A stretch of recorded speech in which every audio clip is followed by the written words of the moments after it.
Welcome to Inside Missions, a production of Maranatha Volunteers International, offering an in-depth look at the people, the cultures, and the countries where Maranatha is working. I'm Dustin Comm, and today we're going to go behind the veil of the curious country of Cuba with Maranatha's Chief Operating Officer, Kenneth Weiss. Kenneth, welcome to Inside Missions. Total pleasure to be here. It'll be fun to talk about Cuba. You happen to be celebrating your 29th anniversary with Maranatha today, so happy anniversary. That gives away a lot of stuff there. Yes, thank you very much. It's been 3 decades working for Maranatha. You've traveled around the world pushing forward the mission of Maranatha. So, honestly, we could talk about all sorts of things today, but I thought maybe today we could focus in on the country of Cuba and your experience with Cuba. Does that sound good? Sounds great. Okay. Absolutely. On another episode, we could get into all sorts of other things sounds too. Great. Yep. So many Americans may have a certain view of Cuba. It certainly has. There's been tension between the U.S. and Cuba over the years.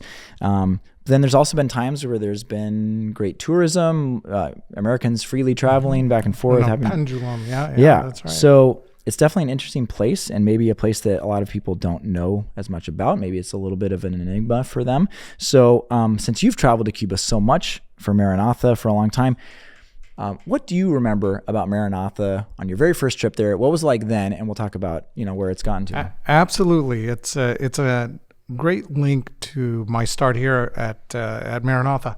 That was in 1996. It was one of the first countries I got to go to with Don.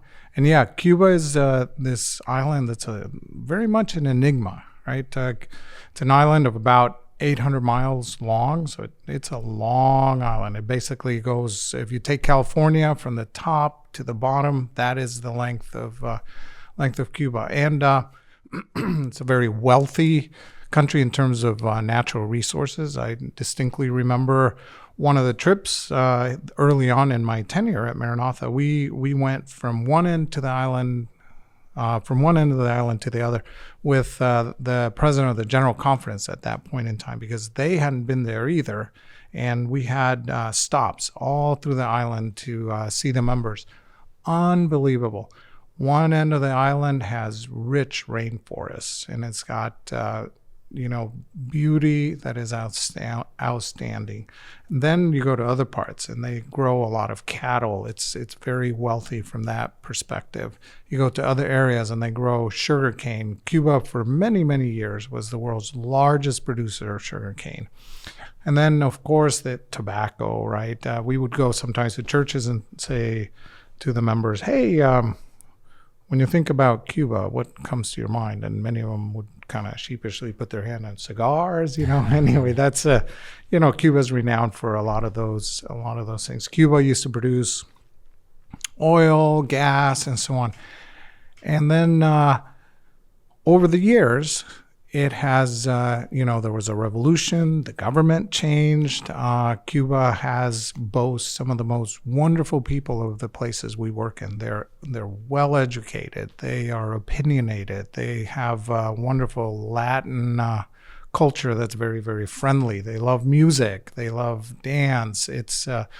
Churches are very vibrant, very, full of energy. It's a really cool place. And that was one of my first introductions to the island. It's like, wow, this is an amazing place. The one thing that strikes you right away is, wow, people don't have the freedoms that I do. And even though they have huge wealth, the ability to think what you want and say what you want and believe what you want and go where you want and congregate with what you want and flip as many channels as you want on the television, all those is very, very different. For many years, Cubans could choose channel 1 or channel 2, and it's the same program delayed a few hours. And so it's with that context, now we can fast forward to today, right? It's even more interesting from what, the first years. And all this, how many miles from Florida? 80 or 90 or something like that. Exactly. Yeah, 90 just so miles close. at the closest location. And you said you drove from one side of the island to the other. You said how long it is, but like how many hours are we talking to drive the whole? I mean, it'll, it depends on the route and so on. It'll take you days. That particular trip, we took a week because we would go and we would meet with the church members and have meetings where we try to encourage them and see what was going on in the church. So that, I'll bring a little bit more context into it. So now let's talk about Maranatha and that island. Don Noble and a group of people went there in 94 towards the end. And that's really when the work started in that country. It was, they were met by the leaders of the church and basically told to put their heads down, and they drove to a place to meet. And there was a lot of concern and fear because the members of the church had lived for decades under a very oppressive environment. It was tough. Some of the members, for their beliefs, were jailed. Some of the challenges they faced were really, really tough. And you can talk and interview some of the members, and you learn that through that, God worked and their faith grew and the church grew. So now Maranatha came, and when the Soviet Union crumbled, the support for Cuba stopped. So that would be in the early 90s. So by the mid 90s, the government of Cuba decided that they would open up the opportunity for churches to worship differently, for investment to come in and help them.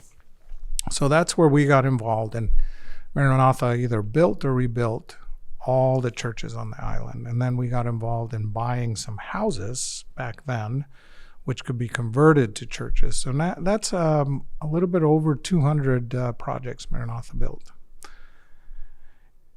In that same time, the realization was that we could build them a seminary. And so that'll come up in our discussion today. We should talk about that. And for many years, that Seventh-day Adventist seminary that was built in Cuba was used as an example of religious freedom by the Cuban government to the U.S. government. So they would say, hey, we have religious freedom. We have allowed the Seventh-day Adventists to build a seminary. They're bringing students in. They're producing preachers. And it became very symbolic. So that's why that seminary has a special spot, not just in our heart, but in the island of Cuba. What was the impetus for it? I mean, where were Cuban students being educated for ministry? Yeah, so the students that were going to be ministers usually had to go out of the country. Usually they would go to Mexico, and sometimes it was very, very difficult to get permission to do that. Sometimes they would make it out of the United States. Sometimes they'd go down to South America. We've had a lot of projects that you just listed off that we've completed there, and yet there's also been a lot of challenges long-term. And so we've had periods of time where we had a lot of activity and periods where we were waiting. Or how challenging has it been to try to navigate all of that? Yeah, the history on that pendulum is interesting. Through the 90s and early 2000, the strength of the dollar that was donated was such that we were able to do quite a bit of work there on the island. And that gave us the impetus to really invest and push and make it grow. And so we had quite a large team there. We were working in pretty much across the whole island. And then over time, things actually tightened up on the island, and travel became more difficult. Permissions from the U.S., and Maranatha is one of the organizations that has official permission to go and function there. Every single visit, we had to make an application and get an approval. So it did get tougher. And so that reduced our ability to do things there, and and the donor interest wanes also because you're not going there, you're not getting stories. And then things opened up again. And then at this point, we're in the George Bush years, and things opened up. And then in the Obama years, they really opened up. And so we were actually able again to travel, take a number of people. We built, for example, a very key project. It's a church called Cardenas, and that is right on the coast of one of the nicest beaches in the world. And that church is a light for God, for the gospel in a very secular community, very atheistic community. And also the island has a history of Santeria. And so that church also stands as a light within that context. And that happened during those years of a little bit more freedom to travel from the United States. And then things closed up again. Again, the pendulum continues. So now it seems like it's opening up again a little bit. What is it like fostering a relationship with a minister, a government like minister at the head of a government of a country? Somebody that is on the central committee, right? Yeah. So it's, I remember talking to Caridad one time and saying, hey, what's it like to work with Fidel? And she was, she described it. And she's the minister of religion. She's the minister of religion. And she studied at Moscow University, and she's a very, very sweet lady. She's got a family and kids and grandkids and so on. So most of the time, our conversations would go to the personal realm, right? Because that is an area where you can connect. At times she would ask, what's it like in the United States? Or sometimes we would compare notes a little bit and talk about Spain, because she'd been to Spain. And Spain has always been friendly with Cuba. And so there was some common language there. It's always one of respect, because they can really impact your work. On the other hand, I was there and did a little bit of translating for her and for the equivalent of the U.S. ambassador. We had a big dedication at the seminary, and so she came as the political representative of the Cuban government, and he came as a special guest representing the United States. And that was a fun interaction between them. He told her, hey, I really appreciate the freedoms you're granting, the church and a lot of these people to travel here and so on. And then she made the point of, we are a free country and so on. Anyway, it's interesting. What an experience. Wow. Yeah. Talk about the impact of the seminary over these years. Mm-hmm. What has it meant to the country? What has it meant to the Adventist Church? And how far spread has the work of Maranatha gone because of that? Yeah, good. Thanks for bringing me back to that. The seminary can handle up to about 150 kids. And so when it started, it grew and grew and grew. And basically every pastor on the island of Cuba had been trained there at the seminary. So the impact is not only far and wide, but many kids were coming from other countries because the education was inexpensive. And so one time we were there and there were kids from 14 different countries, South America, Latin America, getting a really good education. And the training at the seminary was enhanced beyond that. They started bringing in lay people so they could come and learn about, hey, I want to be able to lead my church, or I want to be able to lead a youth group, and all those pieces, all that happened around the Seventh-day Adventist educational institution there, the seminary. So its impact is significant. And even today, kids are clamoring to come. Can I tell you a story? This last October, we took a trip there, and the seminary was right on the border of shutting down. So we said, what? What do you mean you're shutting down? Well, enrollment has dropped so much, and we should get into some of that. And we have a hard time getting food, and our students aren't able to come, and nobody's coming from abroad, so we can't financially make it. So with Don Noble and a few of other people, we said, well, we can't let this happen. We have got to jump in here and figure out a way to sponsor all the students at the seminary and the operations, which is something we're doing right now. And you referenced it. I mean, it's important to have new students coming through because there has been people that have left out in the churches. Huge flight. That's right, Dustin. So what has happened I'm going to go back to just before COVID. So COVID hit, and Cuba was actually flourishing. Things had opened up, and COVID hit, and it shut down all tourism. The island shut down with all travel coming into the island. And after COVID, it did not recover.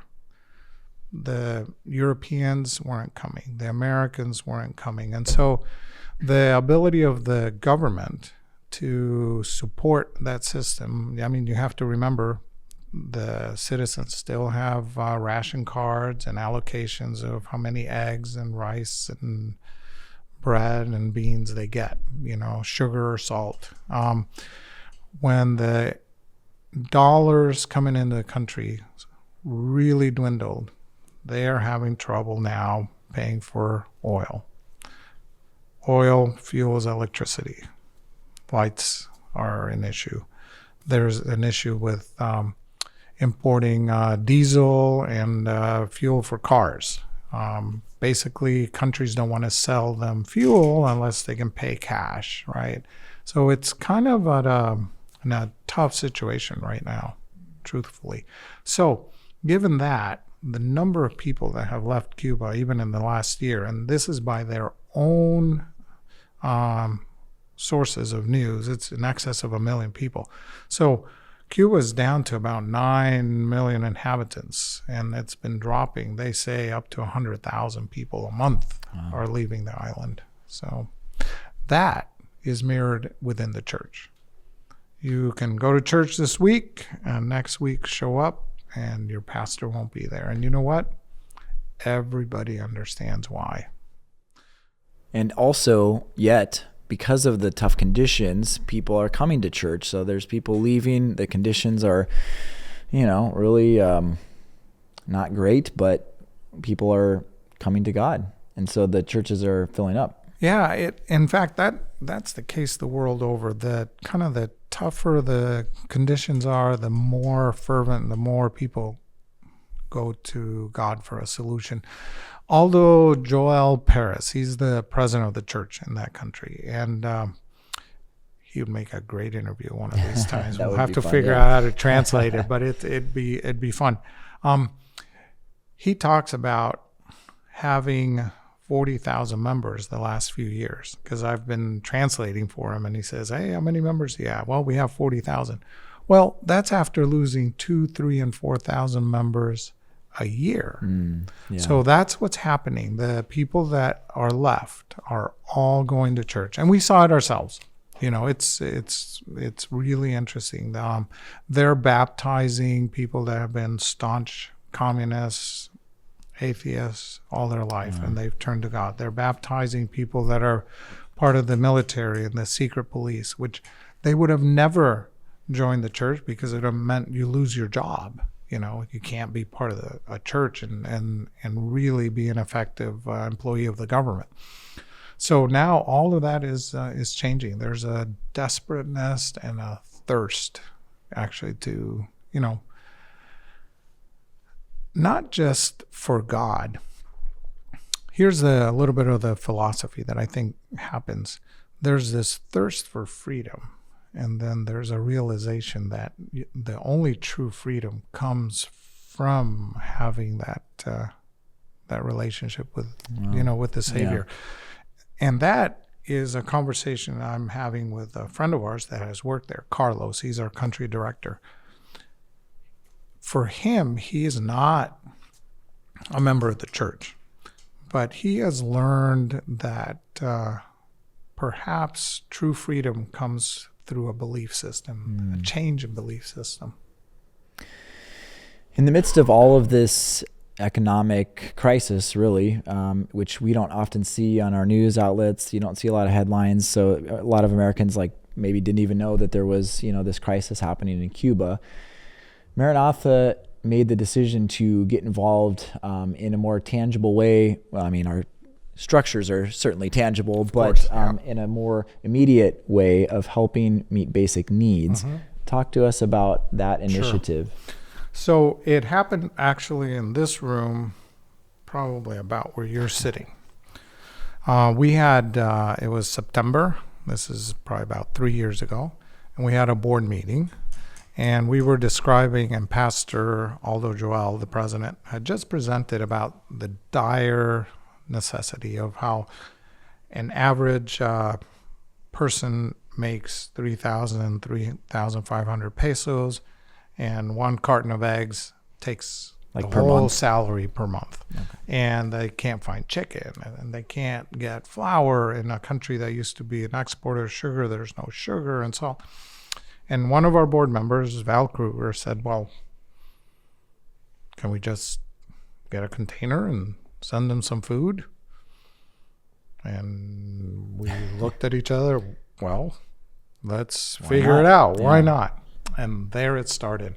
You know, from that point right now, I think we're working on containers 13 and 14. Now, all of them haven't been food because we've also had to ship some construction materials. We've shipped other things there. But the food has been an absolute lifeline. We got an email today because the last container that arrived in Cuba happened about a week and a half ago. And this one gentleman who happens to have our email, he's one of our translators that sometimes we use. He said, you have no idea how important it was to get that. Well, you were there for one of the first, I think the first container that got opened and food was distributed. And what was that experience like? Oh my goodness. You have, it's almost surreal, Dustin. You're standing there, and I had a camera. I was taking a few pictures, and people are coming up to the area where the food and oil and bread and so on has been pre-bagged so they can grab it and then go out, because you don't want to create an uncomfortable situation for the rest of the community. And they're walking in, they grab it, and they come out with one or two reactions. Just a smile that you can't contain, or tears. So it is so, well, we're not used to dealing with a lot of people and so on that are just that level of hunger in a Western country. Yeah. So you understand it. There are places in the world that people are going hungry. But when you fly there and you see it, you're like, okay, I get it. They're hungry. But here, this is very different. So, so let's talk about the containers. The containers are, has been an interesting project for us. The container costs about, with food and shipping and all that, about $65,000. So if anybody listening to this wants to be involved, do part of it or all of it, they should jump in, right? It'll make a huge difference. But we put as much rice, beans, cooking oil, flour, cleaning supplies like Lysol, paper towels, toilet paper. It's a big deal. Corn, and we just go down the list. And then we buy them in bulk, and they're in small bags so that you can put a box together and so on. And then it gets distributed through the country. Meticulous packing, by the way, on the front end. It is meticulous packing. That's exactly right. And so then the question is, what happens then? Because I get that question quite a bit from the donors and the people interested. Well, a lot of the churches get a percentage allocation based on their size. But here's the part that has struck me. Most of those churches, they're not consuming that for themselves. They have started a potluck or a feeding program within their communities. And I can give you example after example. So there's one that I was at here in the fall last year. It's not very far from the union office. They do a Sabbath potluck. So guess what? It is absolutely full of members. And they baptized quite a few of them. I don't remember, it's like 14, 15 people have joined the church after being attracted to, because they're hungry, and talk about a modern day Jesus model here. Yes. Feed people, and then they listen to hopeful message. I want to go back to the years that you said were a little tough, trying to navigate working in a country where sometimes it's just not possible. There's restrictions in place that just don't make it possible. Why did Maranatha continue to stay in Cuba, continue to try to work when there were so many roadblocks in the way year after year after year? Yeah, it's a good question, and it's one that with Don, our boss, we would talk about a number of times. Should we stay here? Should we keep going? Because it is tough. Once you've gone to Cuba and you see the people and you attend a Sabbath program and you look at them in the eye, and there's this thirst and this it's a desperate desire, right, for, again, hope. And that hope is very much wrapped up in seeking freedom. You can't stop helping them. And like everything else we do, it's a thoughtful, prayerful process. And God we have been very close at times to shut it down. And sure enough, here comes this other donation, or here comes this request that it's like, well, like the seminary. Really? Are we going to walk away from the seminary, which is the one spiritual lifeline that this entire country, nobody's going to move from here to go be a pastor at that country. If we don't educate these kids, they're not going to have pastors because everybody's trying to leave. So with that knowledge, all of a sudden, that we have of that need, comes a responsibility. What are you going to do with that? Yeah. And so that fundamentally is our role at Maranatha. Our role is to see this need, talk about it, do a podcast with Dustin and say, hey, if your heart is touched by this need, it's very unique.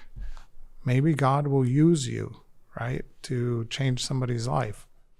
You talked about the desperation that church members have, and I wanted to ask you to, if you don't mind, tell the story of the lady at the Cardenas Church when Don was visiting, and were you there as well? Sure. Or was that yeah? Because that is an illustration of just how important these places of worship are and how important the church is for them. Sure, it's one of those stories. In fact, that story is mirrored with the other story about Daisy. So let's talk about that here in a little bit. So we were visiting.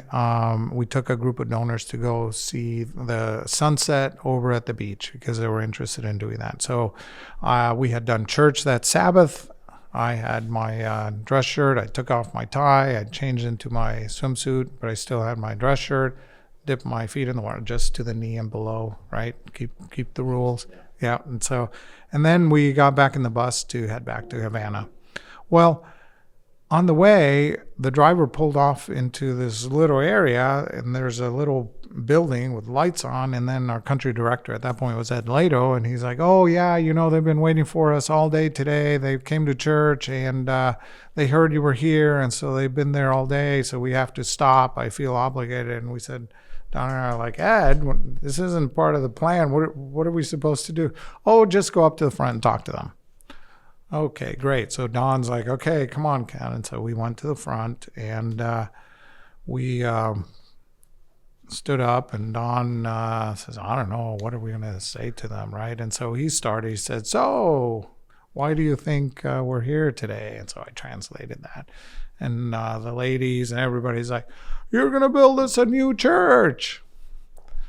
And Don mumbles, oh, great, So at that point, Don made the decision, which we are faced with a number of times, right? You don't have funding. You're not really in a position to build a church there. This is an area that has needed a church, but the government had been opposed because a very staunch communist party that they weren't going to approve us building a church there. So Don turned to the audience. I translated and said, well, probably we can't do it. There's a lot of obstacles. We're not going to get permission. We don't have the funding. And so we were very, very honest and open with them. So here's the tough part. We have never had this happen ever. Now, I've been working 29 years. Hasn't happened before or after. The entire audience, mostly the women, started wailing, crying out loud, no, that can't. okay, what would you do in that? Wish I could. No one was videoing, right? Couldn't see the looks on your faces. Nobody was video. So now Don, especially, because the pressure was at him at this point, and it's like, well, what do we do? So we said, well, let's pray, because through the power of God and a miracle and His, he's God always looks out for people in this type of situation. We said, let's pray. And so we said, is there somebody that would like to pray? Well, this young girl, 9, 10 years old, ran up to the front, and we looked at each other, and she stood. The audience got quiet, put her hands together. Literally, she looked up and said, perfect Spanish, "Dear Jesus, thank you for our new church." Oh, okay, there you go. Now you're going to have to watch for the end of the story, right?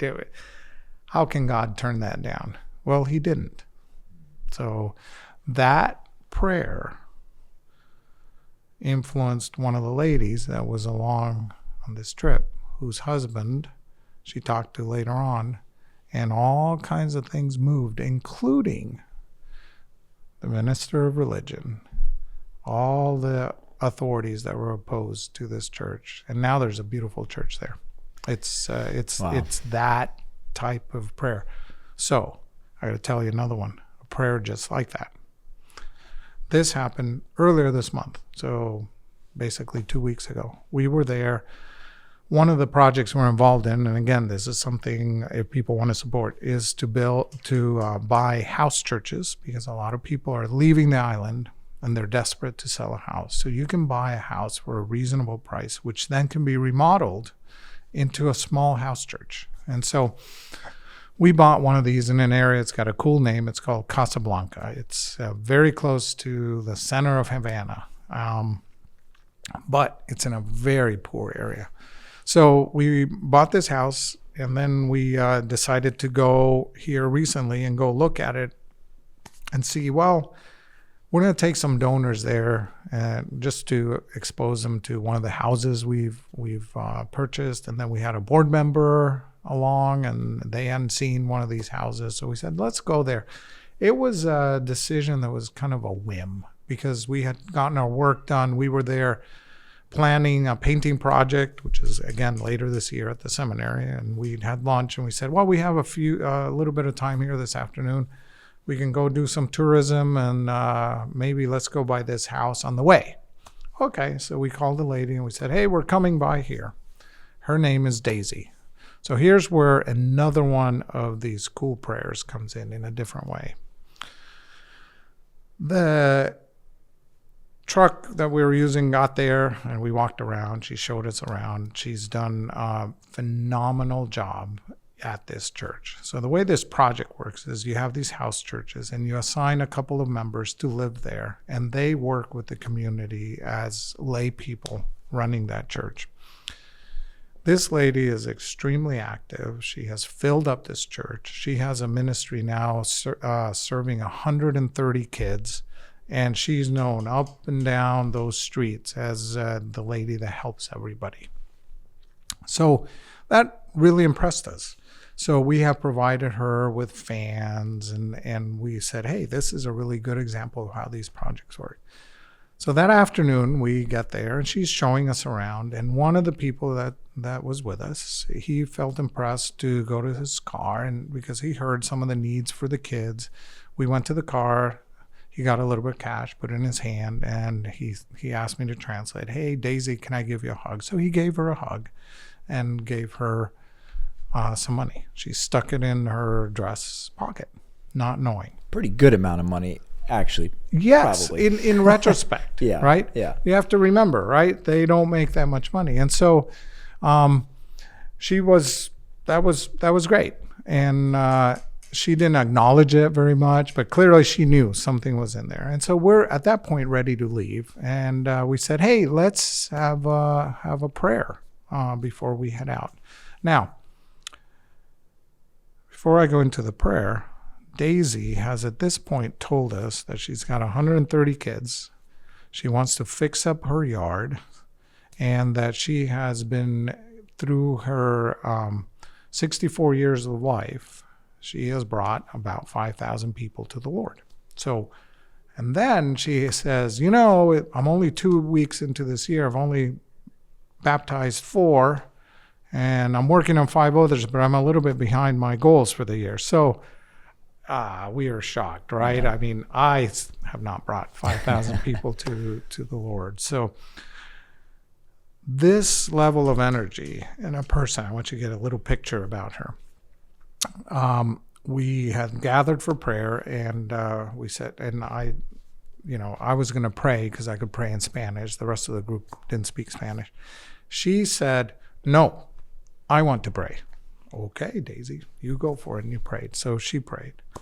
And her prayer was this: "Dear Lord, I have to thank you for the blessings. You always take care of me." And she went through that a number of times, including, "Before I ask, you've already provided." And then she said, "Everything I get, I give away, and I want to thank you." And so she was very strong on that, and it was a very heartfelt prayer. We all felt that energy and that connection with God. So our prayer finished, and so we said, "So, Daisy, why did you pray the prayer that you prayed?" She says, "Well, what you don't know is that yesterday I have 2 friends that I take care of. One of them has cancer, and so I made a little bowl of very simple soup. Now you got to remember, she does not have a lot of food. And I delivered it to her, and then she was telling me how bad the cancer was going, and she needed a few little medicines and so on. So I gave her the last of my money. So she gave her 1,500 pesos. Monthly salary is 3,000. So she gave her the rest of her money. Now, this is middle of January. She has nothing else for the rest of the month. So God knows that. I wrote that prayer down. God, you know that I've given away everything I've got, so you'll provide. And she said, "Here you guys came, and you have solved it." And she still hasn't looked in her pocket. Not surprised at all. She's Not just surprised. unfazed. God was going to provide. I knew The it. whole life has been that way. So we said, "Well, Daisy, is there anything else? What else do you need?" So without hesitation, she said, "Well, I need a baptistry in my backyard, and I need some food for the kids." Nothing for herself. Not any basic, Nothing. supplies or anything. When you walk around her house, it's pretty much empty. I looked in this. She was outside. We went and looked in her house. There's nothing in there. It's empty. You can tell what her priorities are. You can tell her priorities. So she said something very interesting. She said, "In my relationship with the Lord, I learned," and she gave a couple of Bible examples, "that you have to show up with both hands empty in order for God to fill your hands." Wow. That became very symbolic to a lot of us on this trip, including the gentleman that put that money in her hand. His life was changed, and ours as a result too, through Daisy and what happened there. So she's going to get a baptistry. A group of volunteers are going to come there, and we're going to, help That's her. exciting. We're going to paint. We're going to clean up her house. And is that the first group of volunteers that have been in Cuba for a while? It's for a while, yeah. It's been tough, so we're gonna give it a try. It's gonna be. We have permission already from Caridad Diego again to bring a small group. They'll be focused on the seminary area to do some painting, and then they'll go over there and do some minor work. That's exciting. So, yeah. How many of these kinds of churches are we going to do, these house churches? Yeah, right now it's a little bit funding dependent. If we had, they're running, Daisy's house was $7,500. There's another one that is about $9,000 and so on. So anyway, they're modest amounts of money to get a full church, really, is what you get. So we could do quite a few of them if we had the funding. So right now we have on faith taken on a couple more that we're gonna try to get. One of the other big exciting projects that we have in Cuba is at the New Adventist Church. that is new construction, which it's been a while since we've done new construction. So what has that experience been like, getting a new construction project going? And, is there a way for you to describe how important this project is to the community there? Sure. So the town of Novitas, it's got an interesting history. It's a port town, up in the northern coast of Cuba. In that area, years ago, before the revolution, the U.S. had built a pretty big operation that they had oil, natural gas, and so on. So it's an important town, and since then it continued. The town of Novitas has one church, and that church, they'd been asking us for years to help, and it's gotten worse and worse and worse, to the point that it got condemned, and then they were required to, take it down. So it's been a long process getting the permits and getting the plans approved and all that. And so finally God did open the doors for that to happen. Well, that's great. But there's all of a sudden the economy is so dismal, you can't buy cement. You can't buy steel. It's a port city, so you can probably get some gravel and some sand, right? And so from day one, we have had to ship things in to help that. So we had some generous donors to help with the steel and some to help with the cement. We sent a container in with generators because they don't have power. It gets shut off, days on end. So now they've been able to make quite a bit of progress, and I'm happy to report, this week they're pouring a roof on there. So it'll be... We still have no, it's okay. We have 2 more containers that we're fundraising for cement that we need to get over there. And it's not just a church, right? There's a sanctuary, but then there's also correct. There's they have a little multi-purpose area, classrooms for the kids, and it'll be a light in that community. It is the only construction project going on in that city. And again, it's a symbol of not just Christianity and hope. It's a little bit of freedom there. And there's all kinds of stories surrounding Novitas that we can tell at a different time. Okay. Well, lots of things going on in Cuba for Maranatha. I just have a couple more questions for you. Thank you so much for your time and talking to us about Cuba today. I want to talk about you personally. Sure. Almost 3 decades of work with Maranatha, a lot of years working in Cuba. How has Maranatha's work in Cuba affected you personally or impacted you? Yeah, no, it's a good question. Over 29 years, I've had the privilege to be in a lot of different countries, a lot of different economic levels, a lot of different types of need, a lot of different types of people. Cuba's unique. The ability of the members in Cuba to stay positive, to stay hopeful. When you go to church there, to me, it's always moving how much energy they have to sing and to preach and to, stick to it. It's really a testament of, in many ways, we are soft and weaker under tough conditions. It wouldn't be hard to become bitter and say, oh man, sure, God maybe doesn't exist. Why is this happening to me, right? These are the big questions that we all face. But when you have Cuba in your perspective, you do have a base to compare, and you can say, well, they definitely have it worse. And so that has been impactful for me. I also have enjoyed talking to the people, to some of our employees and so on. There's a admiration towards coming to the United States, and that is freedom, that is wealth, and all of that. So one of the things we get to do is also help educate them a little bit that life isn't necessarily easy here. you might earn a lot of dollars, but you're also spending a lot of dollars. And your kids are going to be exposed to other issues which the kids there don't have, and you have different challenges.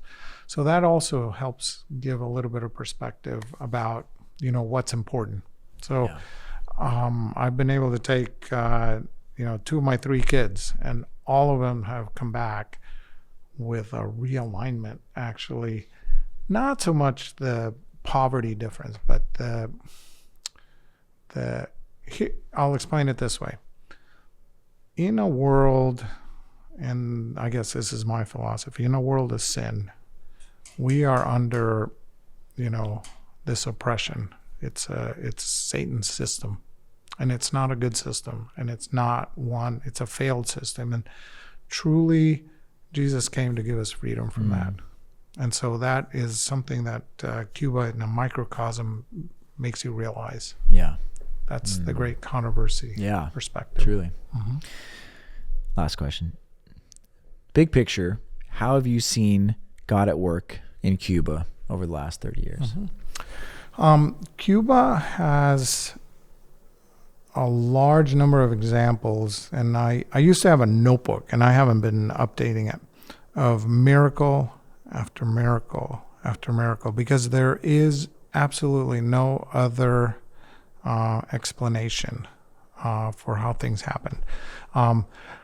I had on my list, I think I added over 20 miracles in just that Cardenas project. Wow. Everything from permits to a gentleman walking down the street and seeing the right place and deciding to join the church. And so God has used that country, that culture to act in really amazing ways. There's been people that have been protected. It's been a country where we have had to do a lot of the transactions in cash in there just because of the way that society works. Well, there's been a lot of miracles surrounding that.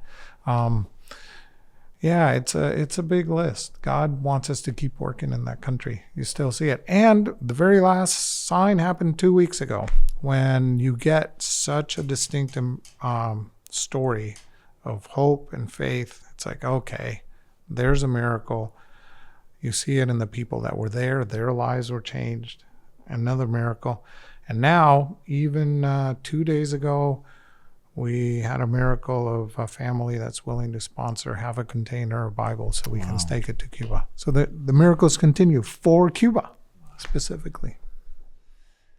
Boy, well, you wonder, is it still worth it? Well, when you keep getting confirmation after confirmation, I mean, it's not maybe as hard a decision as you think to continue. Yep. So, Kenneth, thank you so much for sharing a little bit. Privilege. We'll look forward to talking about another country, or maybe a little more about your journey personally over the years on the next time that we have you on. So thank you so much for Thank you, Dustin. And if you have enjoyed this conversation with Kenneth, or you have been listening to some of the other episodes that we've put out, share it with a friend. Share it. It really helps the podcast grow. We really appreciate it. And we'll see you next time.